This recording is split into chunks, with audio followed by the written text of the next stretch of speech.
ang mga kwento ng pag-ibig, kwento ng buhay at kwento ng pag-asa dito sa Barangay Love Stories. Love Stories.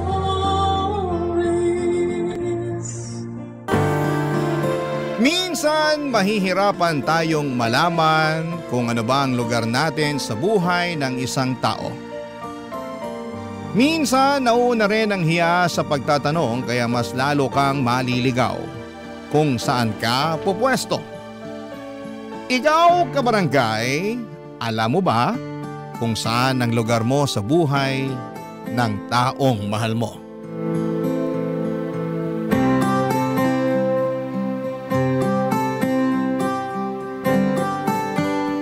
Dear Papa Dudut, ako nga pala si Maritoni, 30 anyos. Nito lang ay nakipag-live-in na ako sa boyfriend kong si Drew. Mas matanda siya sa akin ng 10 taon. Nakatira ko sa bahay niya. 28 years old lamang siya noong pinagawa niya ang bahay na yon sa tulong ng kanyang yumaong asawa na si Jen. Nag-ibang bansa kasi silang pareho noon ng ilang taon bago nagpa siyang manatili na lamang sa Pinas matapos magawa ang bahay na gusto nila. 5 years ago lang noong namatay ang asawa niya. Wala silang naging anak kaya nasolo ni Drew ang buong bahay. Hindi na nga sana siya mag-aasawa pa dahil masyado siyang nalugmok sa pagkamatay ng kanyang dating asawa. Kaya lang noong nakilala niya ako ay sinubukan niya ulit na maging matapang. Binuksan niya ulit ang kanyang puso. Nagmahal siyang muli. 1 taon pa lang naman kaming magkarelasyon sa ngayon, Papa Dudut, pero naramdaman na namin na kami na talaga yung magiging magkasama sa panghabang buhay. Hindi na kami mga bata para hindi magseryoso. Kaya nga nung time na inoffer niyang magsama na lamang kami sa isang bahay, pumayag ako. Sayang din naman kasi ang upa ko. Ako na lang ang umako ng bayad sa mga bills sa bahay bilang tulong kay Drew. Lalo't hindi rin naman ganong kalaki ang kinikita niya kumpara noong nasa ibang bansa siya. Mas malaki ang sahod ko kesa sa kanya. Kaya kung meron mang mga gastusin sa bahay, ako na ang nagbabayad. Wala naman yung problema sa kanya, bukas naman ang kanyang isipan sa ganong klase ng setup namin, Papa Dudut.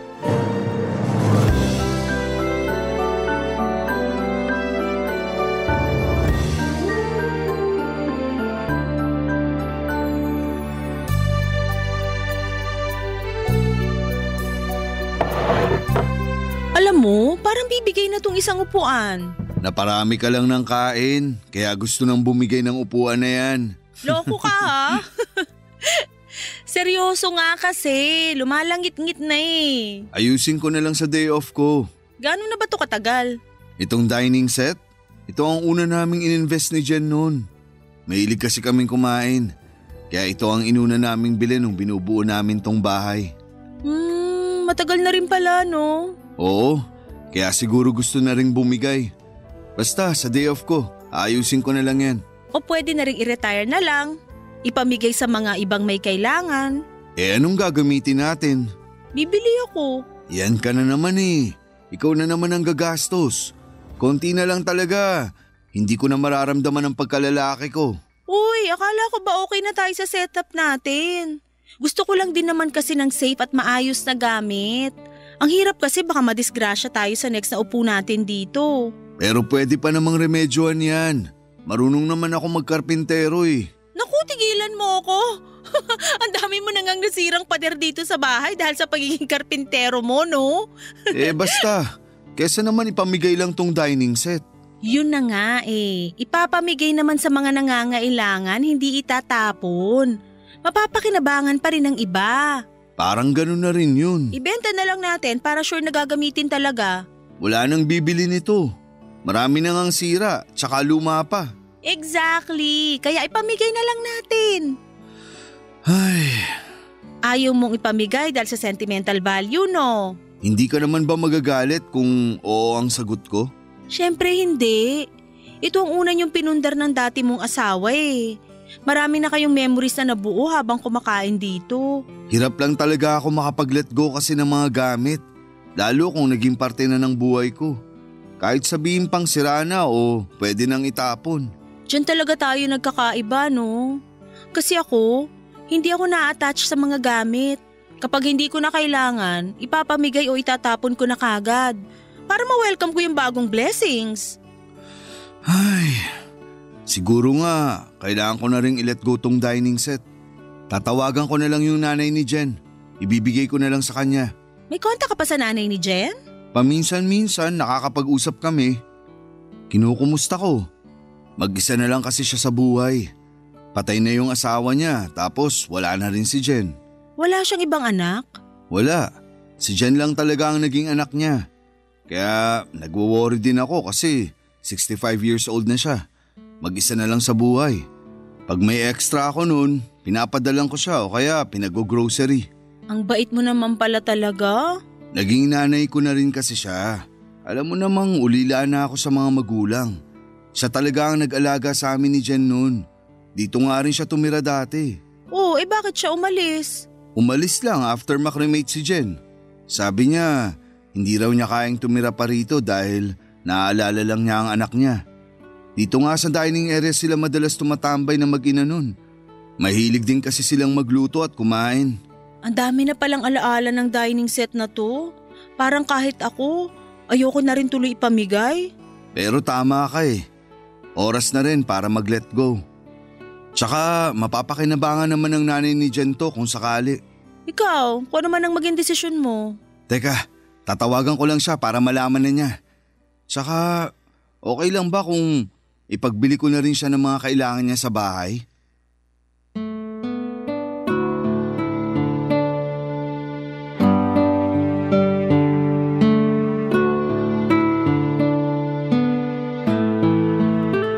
Papadudot tumango ako bilang pagpayag sa sinabi ni Drew.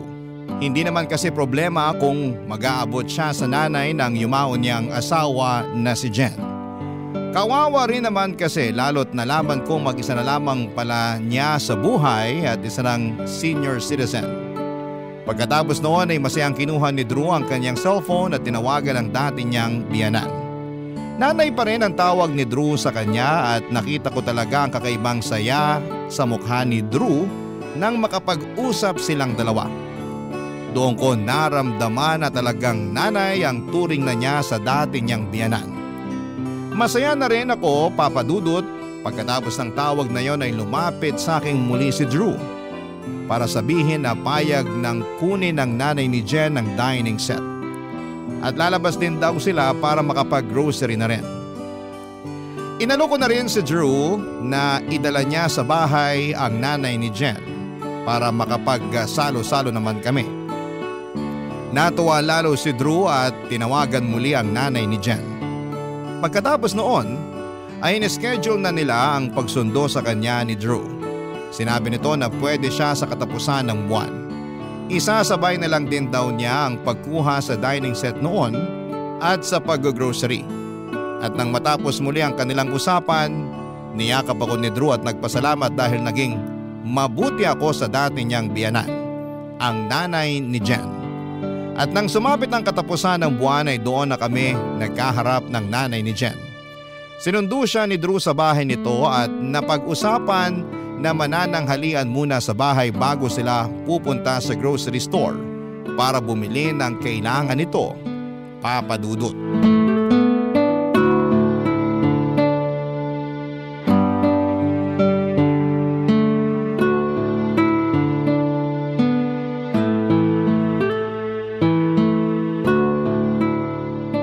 Maritoni, ito nga pala ang nanay ni Jen. Kumusta po, ma'am? Salamat naman po, nakadalaw po kayo rito sa bahay. Oo nga, ilang taon na rin nung huli akong tumapak dito. Salamat po ulit, Nay ha. Namiss ko kayo. Namiss din naman kita, anak. Kayo ni Jen. Kaya lang, natatakot akong bumalik dito para bumisita noon kasi parang hindi pa handa ang puso ko na tanggapin na wala na ang unika iha ko. Buhay pa rin naman ang alaala ng anak niyo, ma'am. Nanay na lang din ang itawag mo sa akin. Para ko na ring anak dong si Drew. Tsaka Namimiss ko na rin ang pakiramdam na may tumatawag sa akin ng nanay. Mas ayos po yan sa akin. Saka mas magiging ayos kung palagi kayong dadalaw dito. Para naman may nakakasama rin kami ni Drew. Oo nga po, Nay. Mas magiging masaya itong bahay kung nandito ka na ulit. Hindi ba nakakahiya sa inyo? Baka naman makasagaba lang ang isang matandang tulad ko sa inyo. Huwag niyo pong isipin yun. Gusto naming may nakakasama rin dito sa bahay. Kaya pumayag na kayong dumalaw-dalaw. Tsaka masarap din pong magluto tong si Maritoni.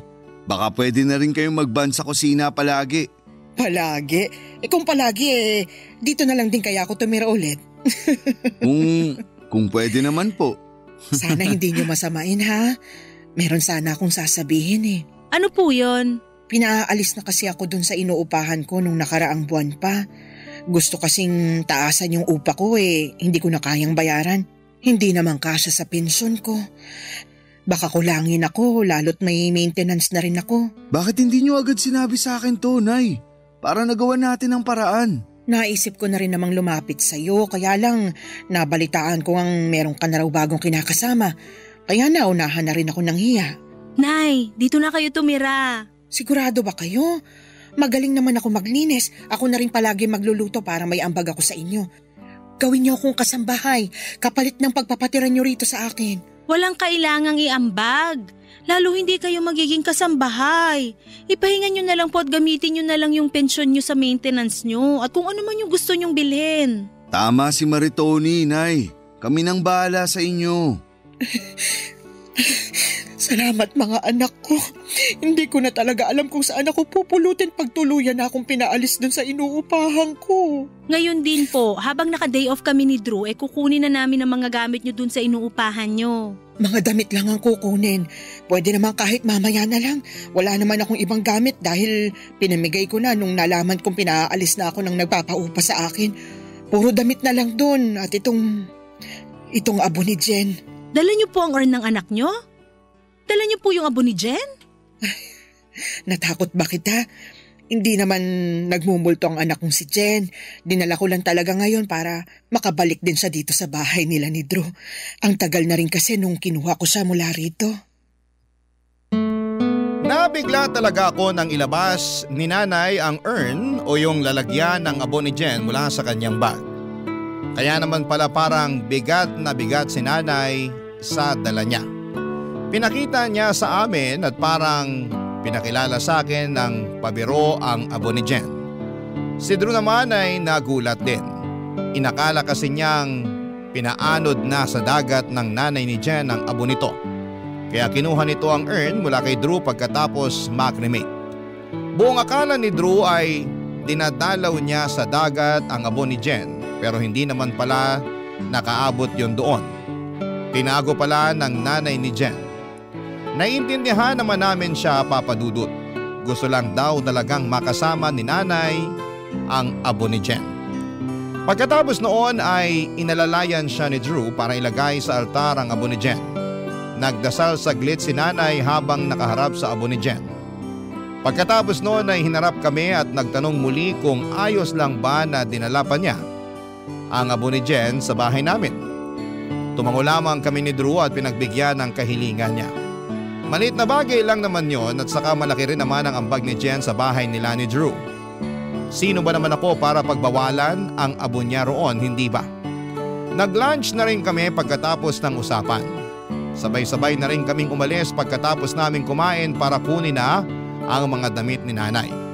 Dumaan din kami sa grocery para ipagbili naman siya ng mga pagkain na gusto niyang kutkutin kapag nasa bahay na siya ulit nakatira. Papa Dudut, napakasaya ni nanay habang nagpapasalamat sa amin. Gumaan tuloy ang loob ko at pakiramdam ko ay nakagawa ako ng tama ng mga oras na yon. Papa Dudut. Barangay Love Stories. Barangay Love Stories. Makalipas namang ang 2 araw ay nakalipat na ng tuluyan ang nanay ni Jen sa bahay. Damit na nga lang talaga at urn ni Jen ang dala nito. Nag-stay ito sa dating kwarto niya at pinasadya pala ni Drew at Jen na gawing 2 kwarto ang bahay. Ang isang kwarto ay para kina Drew at Jen at ang isa naman ay para kay nanay. Kung sakali man na nagkaroon ng anak sina Drew at Jen noon ay hahatiin na lamang ang kwartong yon. Di hamak pala na mas malaki ang kwarto ni nanay kesa kina Drew at Jen. Nung umalis doon si nanay, ginawa na lang tambakan ni Drew na mga lumang gamit yon. Ako nga ang naglinis noon. Ako na rin ang nagpamigay ng mga gamit na nakatambak doon dahil hindi naman daw gagamitin pa ni Drew ang mga yon. Hindi lang niya maasikaso talaga. Mula nang tumirang muli si nanay sa bahay ay lagi itong nagpapasalamat sa akin. Paulit-ulit niyang sinasabi na hindi lahat ay tulad ko na bukas ang isipan at malambot ang puso para sa katulad niya. Dahil doon ay mas lalo akong napalapit sa kanya. Para natuloy akong nagkaroon ng nanay, lagi kaming magkasama sa bahay lalo't WFH naman ako. Marami siyang naituro sa akin para mas maging masinob at magaling sa bahay. Kaya lang sa pagtagal ay meron na akong napapansin sa kanyang mga ugali na parang ang hirap na ngang tansyahin. Tulad na lamang sa mga gawaing kusina. Nung una mahinahon at mabait pa siya sa pagsama sa akin sa pagluluto at sa ibang gawain sa kusina. Pero nang tumagal, parang nararamdaman kong iba na, Papa Dudut.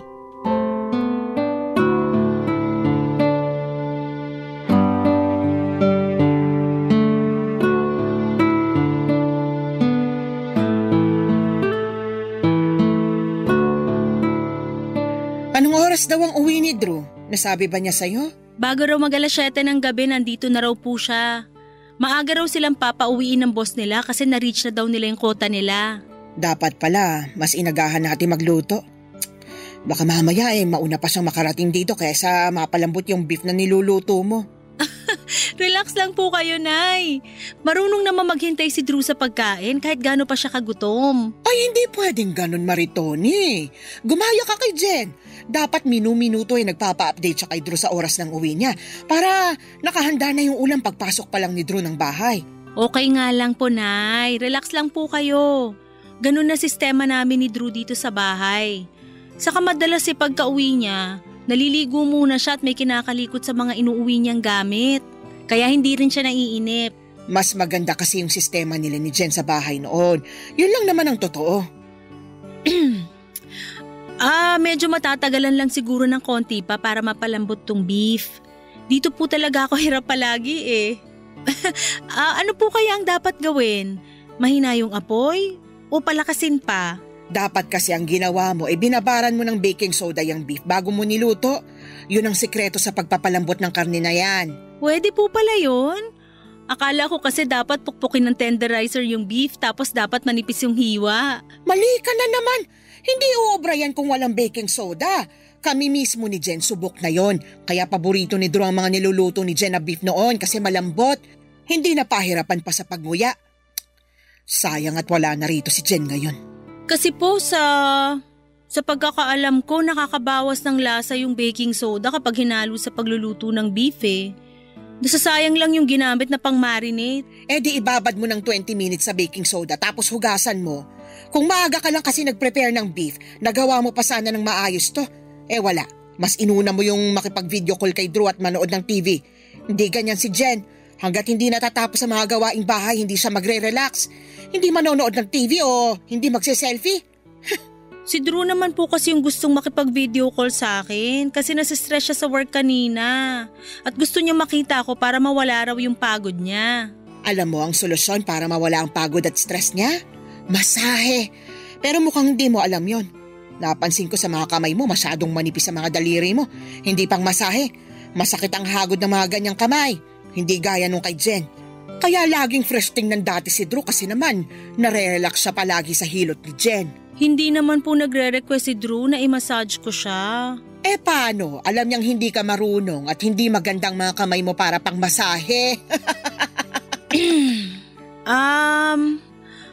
Ano na po kaya sa tingin niyo yung pwedeng remedyo dito sa beef? Pahinaan ng apoy o palakasan? Wala ka nang pwedeng maging remedyo dyan.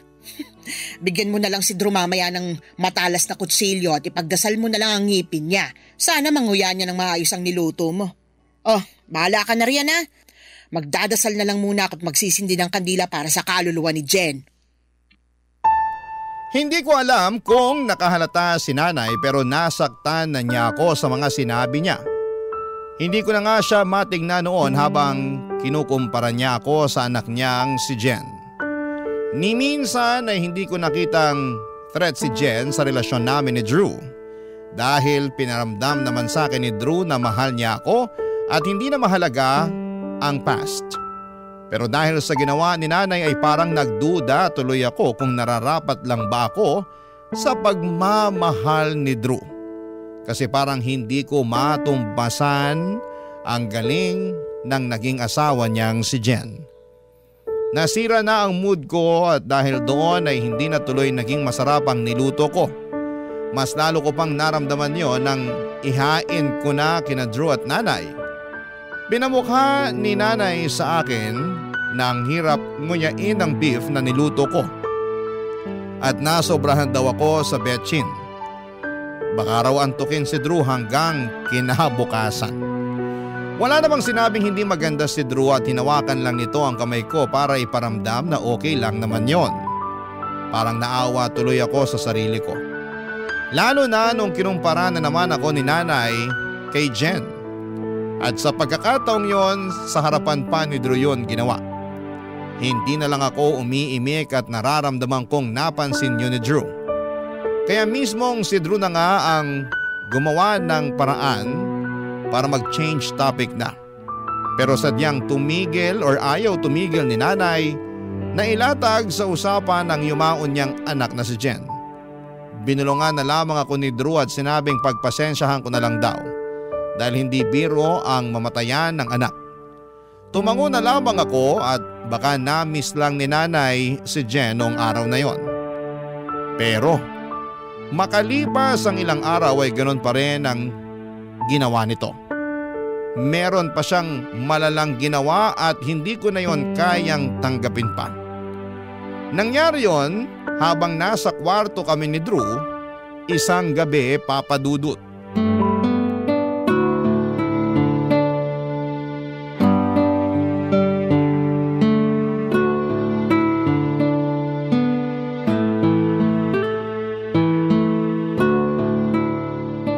Alam mo, hindi na tayo nakakapag out of town. Naging busy na rin kasi tayo pareho sa mga trabaho natin. Tsaka nag-a-adjust pa tayo sa paglipat ni nanay dito. Oo nga eh. Kailan kaya tayo pwedeng mag out of town? Namimiss ko ng bumiyahe. Puro na lang MRT yung biyahe ko. Pwede siguro sa katapusan. Long weekend yun. Ayan, sige. Saan naman kaya tayo? Hindi pa tayo nakakapag-ikot sa Pampanga. Alam mo, merong sinabi sa akin yung katrabaho ko na meron daw bahay doon na nagluluto ng mga sinaunang putahe ng mga Kapampangan. Sa Mexico, Pampanga raw yun eh. Ay, nabalitaan ko nga yan. Gusto ko rin makatikim ng cookies ng patron saint nila na si San Nicolas de Tolentino. Patron saint ng mga bata, baker, mga may sakit at kalamidad. Alam ko yan. Pande San Nicolas ang tawag sa cookies na yun. Sige, bumili tayo para ipasalubong sa mga kaibigan natin at kay nanay. Naisip ko nga pwede rin nating ibenta yun dito sa Manila. Patok yun sigurado. Hindi na ako makapaghintay. Feeling ko parang mag-honeymoon ulit tayo noon. Bakit kasi hihintayin pa natin na mag-out of town para makapag-honeymoon ulit tayo? Eh kung pwede naman na nating simulan ngayon. Loko ka talaga. Nakahanap ka na naman ng tiyempo para harutin ako Hindi Mukhang pinain mo nga lang yung salitang honeymoon para makascore ka sa akin eh. Aminin mo na. Tayong dalawa lang naman ang nandito. Pakis naman. Bukas na lang, matulog na tayo. Baka kung saan pa mapunta yung halik na yan eh. Eh di hayaan natin kung saan man mapunta ang kiss mo sa akin. Dali na. True naman, nagsisimula ka na naman Eh di tapusin mo na para makatulog na tayo. Dali na. Sige na nga, isa lang Isang kiss, tapos hayaan na natin kung saan tayo dalhin. Ay, ayoko ng ganyan. Huwag kang maharot. Ay, Pasensya na. Nagulat ba kita, Maritoni? Pasensya na kung bigla akong pumasok ka. Narinig ko kasi kayo naghahagikikan pa kaya naisip kong pumasok na lang agad. Nay, may kailangan po ba kayo? At bakit dala niyo ang urn ni Jen? Nanaginip kasi ako kanina.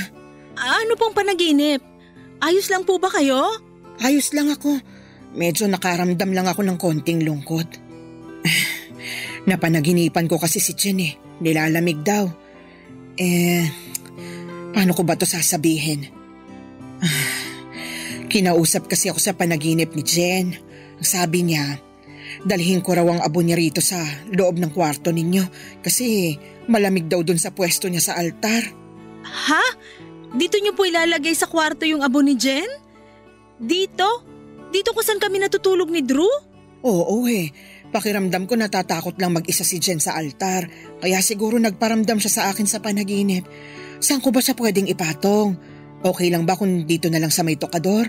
Nay, wag po rito sa tokador kasi masyadong malapit sa kama namin eh. Sa katabi pa ng pwesto ko sa paghigayan tokador. Kung ayaw mo, di ilipat na lang yung tokador sa pwesto ni Drew para doon ko na lang ipatong tong abo ni Jen. Mas gusto nga siguro yon ng anak ko para malapit pa rin siya kay Drew. Sige Nay, okay lang.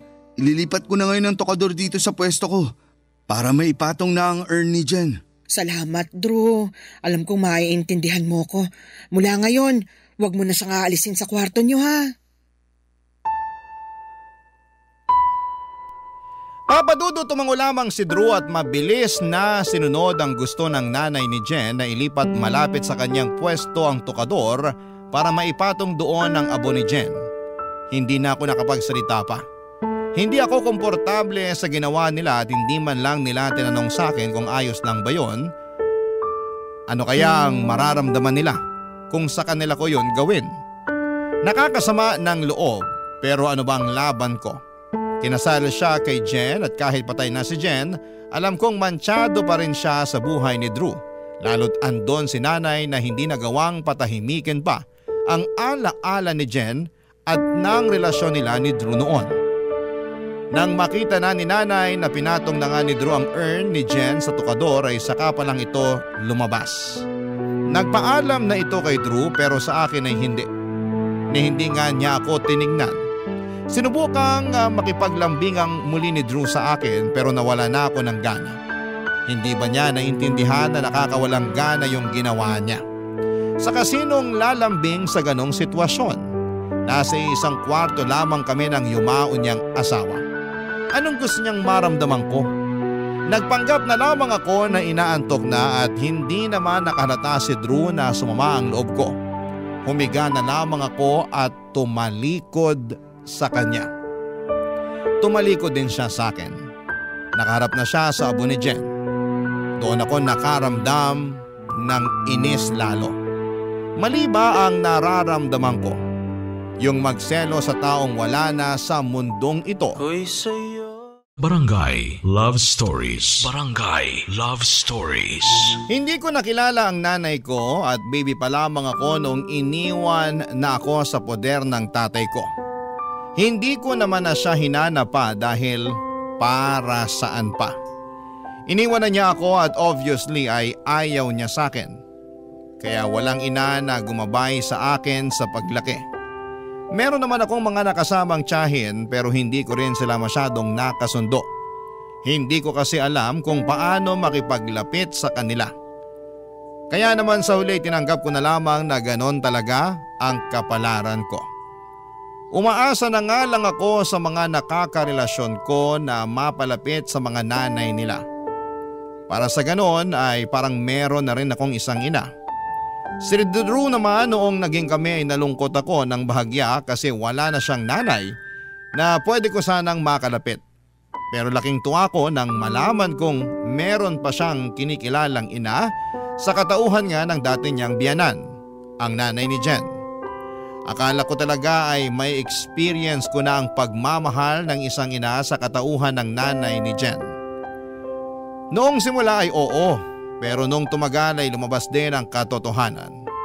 Ramdam kong hindi niya ako gusto at napapansin ko yon sa tingin niya tuwing nakikita niya kaming naglalambingan at nagmamahala ni Drew. Lagi niyang sinisingit sa usapan ng anak niyang si Jen sa tuwing napapansin niyang lumalalim na ang lambingan namin ni Drew, Papa Dudut. Hindi naman nakakahalata si Drew doon, tanging ako lang. Isang bagay na hirap kaming i-explain ng mga babae. Alam namin kapag hindi kami gusto ng kapwa namin babae. Siguro yon ang sinasabi nilang intuition namin. At palong-palo ang intuition ko pagdating kay Nanay Papa Dudut.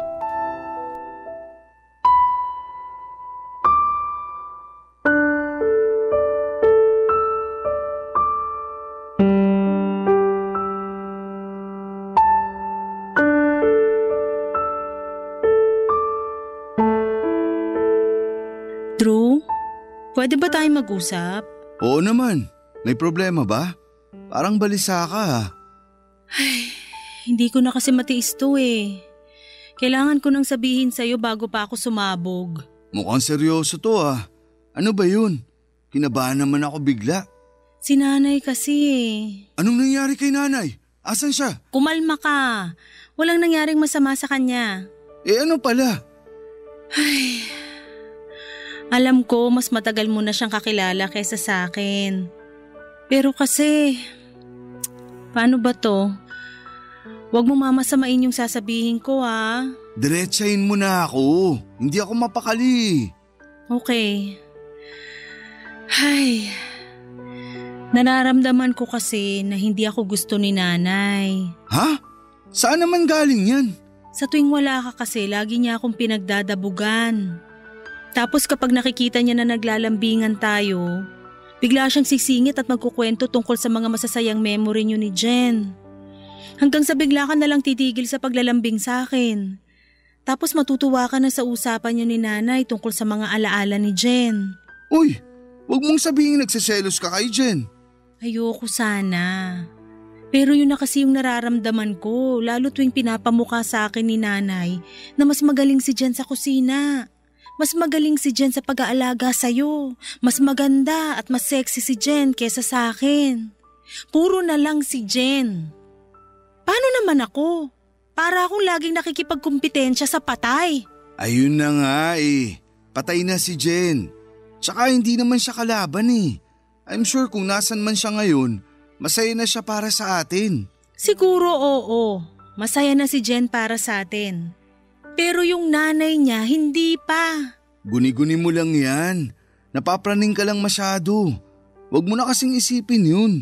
Tsaka mukha namang gusto ka ni Nanay. Paano mo masasabi na gusto niya ako buong araw wala ka rito? Kung alam mo lang kung paano niya ako kausapin palagi kapag wala ka. Ano bang gusto mong mangyari? Kung pwede sana wag na lang siyang tumira rito. Ha? Hindi naman pwede yun, Maritoni. Bahay pa rin to ni Jen. May karapatan pa rin si Nanay dito. Tsaka matanda na si Nanay. Alam nga namang hayaan natin siyang mag-isa na lang. Sabi ko nga sa'yo, parang ako na lang ang pamilya niya. Kung matitiran lang, ako na maghahanap ng mauupahan niya. Wala na siyang kapasidad para umupa. Maawa ka naman sa pensyon niya. Maganda kung magagamit na lang niya yun para sa ibang kailangan niya. Ako naman magbabayad ng upa niya. Basta wag lang siya rito. Maritoni! Parang naririnig ko kayo nagtatalo ah.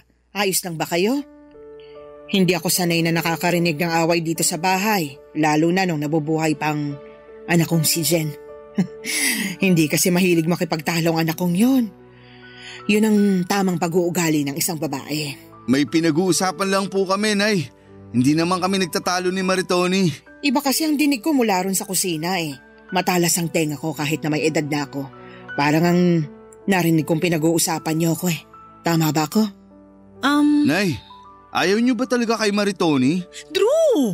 Sabi ko na nga ba eh. May problema ka talaga sa akin, Maritoni. Hayaan niyo, paalis na lang ako rito. Makikituloy muna ako sa barangay hall. Maaawa naman siguro sila sa katulad kong senior, hindi ba? Iiwan ko muna ang mga gamit ko rito hanggat hindi pa ako nakakahanap ng aampon sa akin. Pero kukunin ko ang abo ni Jen dahil ayaw kong pati ang anak ko maging dahilan ng away niyong dalawa. Nanlaki ang mga mata ko nang bigla akong isumbong ni Drew kay Nanay. Lalo na noong umiyak na si Nanay at kinonsensya na ako. Nilapitan siya ni Drew para iyakapin.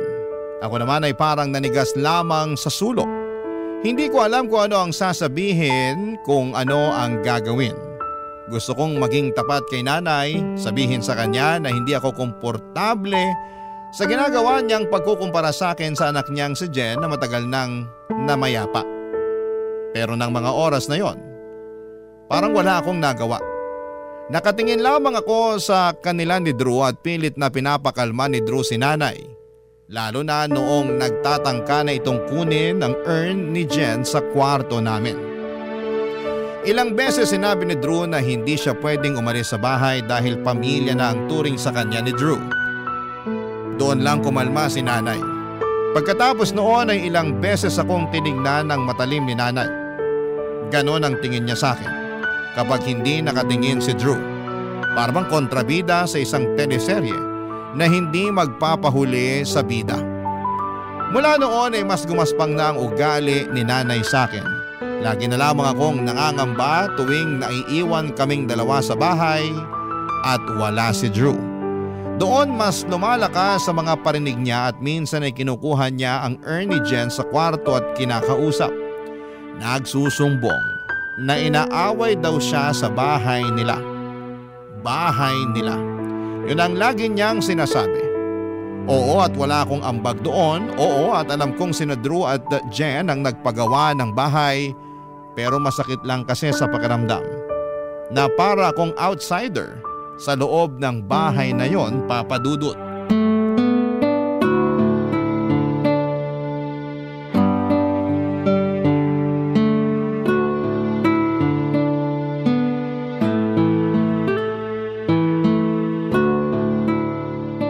Nay, gusto niyo na po bang kumain? Nakapagluto na kasi ako ng pananghalian natin. Hindi na. Dumating naman na ang pensyon ko. Bibili na lang ako ng ulam sa karinderya. Tipirin niyo na lang po yung pensyon niyo. Marami naman akong niluto para sa atin eh. Tara na po. Tipirin ang pensyon ko? Para ba may magamit ako oras na paalisin mo ulit ako rito sa bahay ni na Drew at Jen? Nay, ilang beses na po akong humingi ng tawad sa inyo sa nangyari. Nadala lang ako ng emosyon ko noon dahil sa paulit-ulit na pagkukumpara niyo sa akin kay Jen. Ang sabihin mo, ayaw mo lang talaga sa akin at gusto mong masolo si Drew. Hindi po totoo yan. Ako nga po itong nagkumbinsi kay Drew na tumira kayo rito noon dahil naaawa ako sa inyo. Pakitang tao ka lang.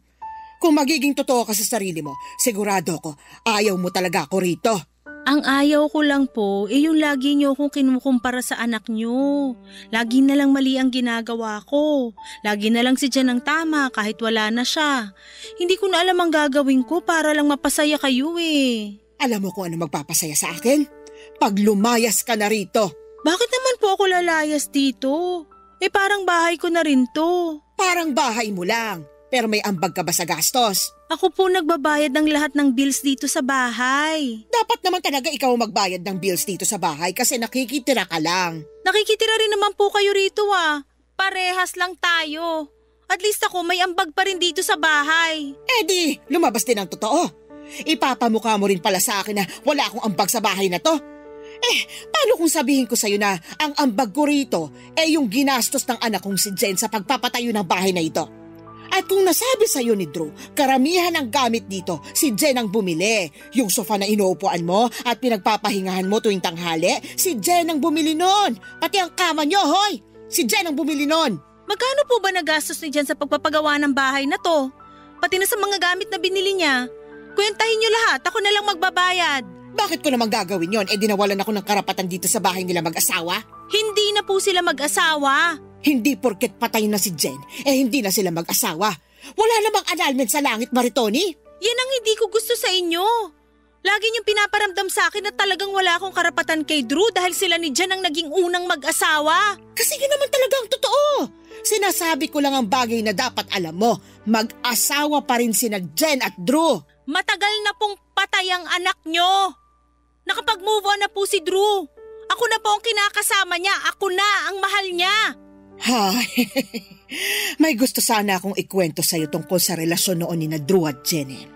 Kaya lang, baka mamatay ka sa selos. Huwag na lang. Relasyon noon. Noon! Eh di tapos na. So bakit binabalik pa ngayon? Eh ako na nga ang karelasyon ni Drew ngayon. Ako na ang may karapatan sa kanya. Hanggat nandito ako, hindi mo makukuha ng buong karapatan mo kay Drew. Dahil hanggat nakikita niya ako, lagi niyang maaalalang pagmamahal niya para sa nag-iisang asawa niya. At ang anak ko lang yon, si Jen lang yon. Kahit abo na siya, mas may karapatan pa rin siya kay Drew at sa bahay na to kesa sa'yo. Papa Dudut, hindi na ako nakaimik pa sa mga sinabi ni nanay. Ano pang ilalaban ko roon sa sinabi niya? Mas lalo lang akong nasaktan lalo't harap-harapan na niyang sinabi sa akin na wala akong karapatan sa bahay na yon at kay Drew. Ang hirap hanapin ang lugar ko sa bahay na yon. Para akong naliligaw kahit nasa isang sulok lang naman ako. Nang mapansin ni nanay na hindi na ako nakalaban sa huli niyang sinabi ay sa kanya ako tinignan. Mula ulo hanggang paa. Tila sinusukat ang maliit kong pagkatao. Mas lalo akong nanliit at para akong nahiya. Pagkatapos po noon ay pumasok siya sa loob ng kwarto namin ni Drew at muling kinuha ang abo ni Jen at saka naupo sa sofa. At saka kinausap yon. Sinusumbong ang mga sinabi ko sa kanya. Nagpatuloy ang pangdadaot sa akin ni nanay kahit sa harapan mismo ni Drew. Ginagawa pa rin niya. Wala na siyang patawad. Nahalata na rin yun ni Drew pero para hindi na lumalapa ay sinabi na lang niya sa akin na pagpasensyahan ko na lamang si nanay. Ano pa bang magagawa ko roon? Akala ko dahil napansin na ni Drew ang ginagawa ni nanay sa akin ay kakampihan na niya ako o i-validate ang nararamdaman ko. Pero hindi pa rin pala. Mas lalo ako nawala ng lugar. Hindi lang sa bahay na yon kundi pati na rin sa buhay ni Drew. Mga kabarangay, hihilingin ko sana ang tulong ninyo. Ano ba ang pwede kong gawin sa sitwasyon ko? Aalis na lang ba ako sa bahay na yon? Naguguluhan na kasi ako, sana'y matulungan ninyo ako. Maraming salamat po. Ang inyong forever kapuso at kabarangay, Maritoni. Ako, gigil na gigil talaga ako sa nangyayari sa kwento natin. O ikaw, kabarangay, kumukulo rin ba dugo mo? Pwede kang mag-iwan ng comment sa ating comment section.